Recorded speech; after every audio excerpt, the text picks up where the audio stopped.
Pas facile de décrocher un emploi du premier coup, crise ou pas, même si on est diplômé d'une licence d'anglais et d'administration publique comme Marie, 23 ans. Car ce qui manque, c'est toujours et encore cette fameuse première expérience.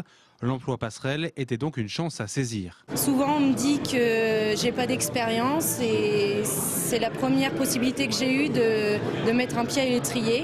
Donc ça représente, oui, beaucoup pour moi. Concrètement, les 6 jeunes signataires seront agents administratifs ou d'entretien, assistants de service ou de maintenance en informatique, aides maçons, électriciens ou peintres.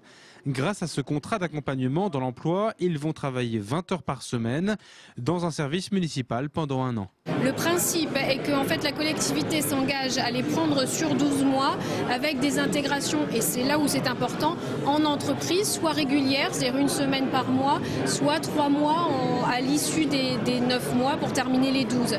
Dans l'Aube, 9 entreprises sont concernées par ces emplois et partenaires de ce dispositif. Elles accueilleront les jeunes en stage pour les aider également sur le plan humain.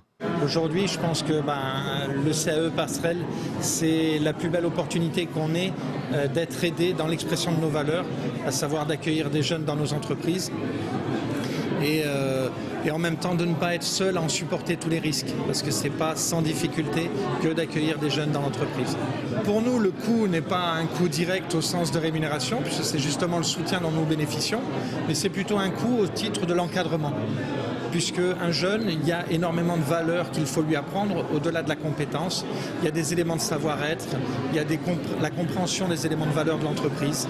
Les contrats sont financés par l'État à 90%, le reste par la collectivité.